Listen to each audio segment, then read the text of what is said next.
But this was only the beginning. The modernists were very soon to have the opportunity to experiment on a massive scale.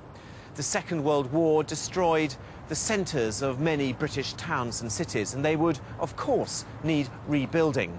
But the question was, would the utopian experiment succeed?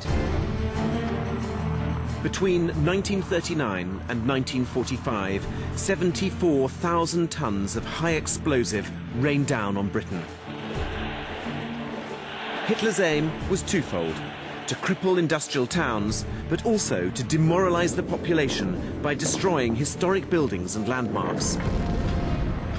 The city of Coventry was a major target, and by the end of the war, over 1,500 people had been killed. In the aftermath, the survivors needed reassurance that life would return to normal. Central to the effort to reclaim a sense of normality was the reconstruction of the cathedral. And in my opinion, it was here that one of the great successes of post-war rebuilding took place. The city was faced with a dilemma. Should they repair this beautiful medieval structure, or should they build a new one in an entirely modern style?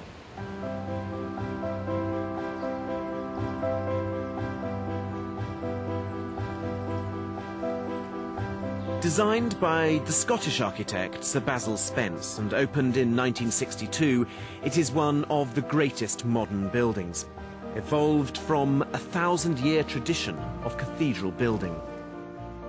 Great space, isn't it? The way it just opens forward and you can see everything from baptism behind us through to crucifixion and death in this simple, that very carefully engineered space. The whole of this ceiling, to me, it looks like was almost like a cobweb.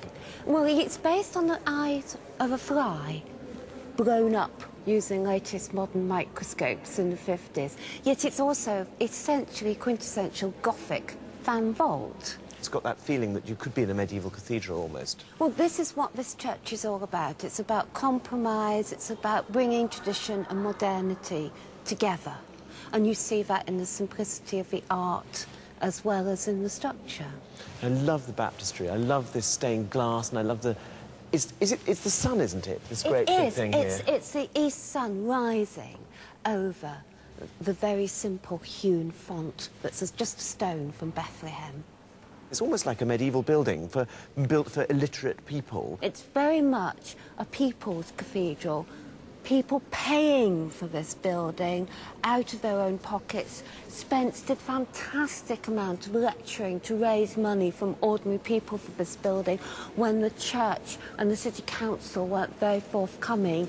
And he made himself very much a public figure, and this was a public building. I remember being brought here by my parents as a small child, and it was so packed. You had to sort of shuffle round up one aisle and down the next. All I can remember are these pennies on the floor, which I think are just gorgeous mementos for any child. 1962 is the year the cathedral's opened, and it has a special resonance for me because it also happens to be the year I was born. You're giving yourself away, aren't you? Now, this is something else that I think is really wonderful about this building, which is the way the roof is held up by these incredibly slender, very, very elegant columns. Beautifully made concrete. This is concrete as it should be done. Beautifully made. It's almost like stone. And yet, look below your feet. What's holding this whole building up are just tiny, slender pieces of steel. My favourite thing in this whole cathedral is the eagle on top of the pulpit. I mean, it's by Elizabeth Frink, isn't it? It is. And I just love the way it's a reference back to a great medieval brass lectern, one of those things built in the 13th or 14th century.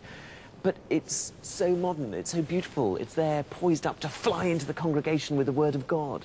It's art gallery quality art brought into a cathedral or public space, which is very much the thinking of the time in the 1950s. But what's great about this cathedral is the quality of the art, all by internationally known names, and the design of the cathedral became based around the art because it was commissioned first.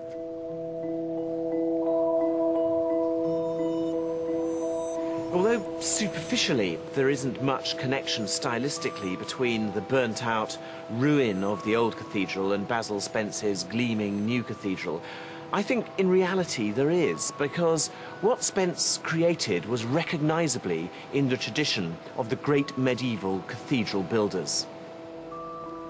One of the factors behind Coventry's success was that the architect talked to the people who'd use it.